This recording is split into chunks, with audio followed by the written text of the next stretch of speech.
नमस्कार, मैं हूँ केशव पंडित और आप देख रहे हैं देश का तेजी से बढ़ता एटीवी न्यूज़ चैनल और इस वक्त आप देख रहे हैं हमारा खास डिबेट एटीवी डिबेट और हमारे साथ आज खास मेहमान हैं एडवोकेट नाजिया इलाही खान जी। बहुत-बहुत स्वागत है नाजिया जी आपका एटीवी न्यूज़ चैनल पर। हर हर महादेव, जय जय श्री राम। आपने देश क्या पूरी दुनिया में तहलका मचा रखा है। कहा जाता है कि भूतों के लिए भगवान और कट्टरपंथियों के लिए जो है नाजिया इलाही खान बराबर ही हैं। तो अब कहीं न कहीं राजनीतिक सुगबुगाहट हो या देश में धार्मिक चर्चा हो, लेकिन अब इलाही खान का जो है नाम वो बहुत ही फ़ख्र से लिया जाता है। अब हालाँकि चाहे पत्रकारों की गली से निकल जाओ या राजनेताओं की गली से, चर्चा हर तरफ आपकी हो रही है, कलकत्ता से लेकर के दिल्ली तक।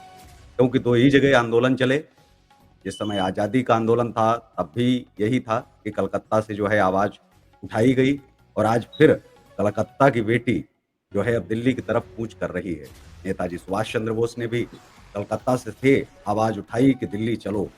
तो अब वही पैटर्न, वही विचारधारा और उसी तरह का जो है जुड़ाव, उसी तरह का लगाव भारत के साथ में, भारत के लोगों के साथ में, हम भारत की बेटी और सनातन किसान जिसे अब हम कह सकते हैं पूरी तरह से नाजिया इलाही खान। तो अब हम शुरुआत करते हैं सवालों की क्योंकि यहाँ के पत्रकार भी बहुत इज़्ज़त और तहज़ीब के साथ में आपके साथ में पेश आते हैं और सवाल भी आपसे करते हैं और हर कोई जानना चाहता है कि आखिर जो नाजिया इलाही खान जो चीज़ बोल जाती हैं, वो बड़े-बड़े लोग क्यों नहीं बोल पाते हैं? और वो बड़ी बातें सिर्फ़ करते हैं, तर्कों के साथ, कोई कुतर्क नहीं। उन सवालों से लोगों को चिढ़ भी है। तो हम शुरुआत करते हैं बिना देर किए हुए क्योंकि ये हमारा फर्स्ट इंटरव्यू है और इसके बाद में कड़ी दर कड़ी हम करेंगे क्योंकि 10 सवाल आज हमारे रहेंगे और 10 सवाल अलग-अलग हैं। स्क्रीन पर भी आपको हम दिखाएँगे, अपने दर्शकों को भी। वो 10 सवाल जो शायद ही अभी तक कहीं पूछे गए हों, अगर पूछे भी गए होंगे, तो हम उन पर भी बात करेंगे। तो पहला सवाल जो है वो आपके सामने यह है कि नाजिया इलाही खान इतना खुलकर कैसे बोल लेती हैं, जिस पर बोलने से बड़ा व्यक्ति बचने का प्रयास करता हो? जी।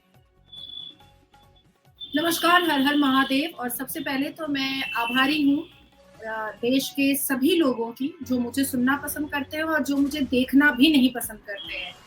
जो मुझे मेरी बहुत प्रशंसा करते हैं और जो मुझे गालियों से नवाज़ते रहते हैं, सबकी मैं आभारी हूँ।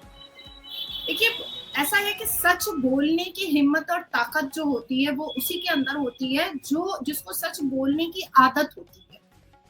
अगर हिम्मत और ताकत का सवाल आ जाए तो अभी 24 फरवरी को मेरे ऊपर अटैक हुआ कानपुर देहात में।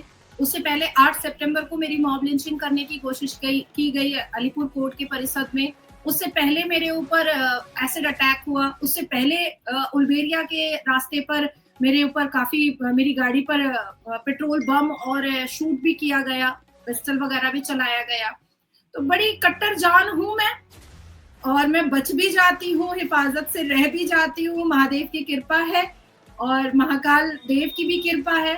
और लेकिन मेरी क्योंकि आदत है सच बोलने की और बहुत प्रखर होकर के सच बोलने की आदत है, इसलिए फिर से मरहम पट्टी भी रहती है, हाथों में बहुत सारी पट्टियाँ होती हैं, फिर भी मैं सच बोलते रहती हूँ, फिर भी मैं प्रखर तरीके से सच बोलती हूँ।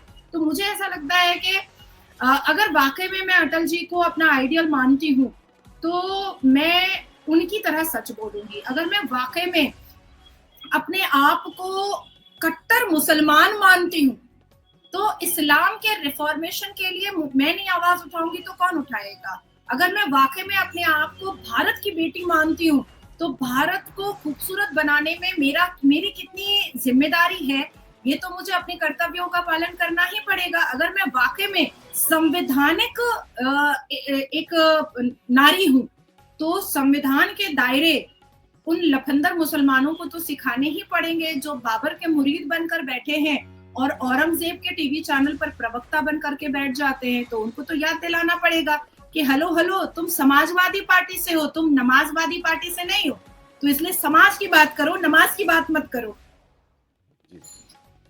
दूसरा सवाल है क्योंकि 10 सवाल हैं।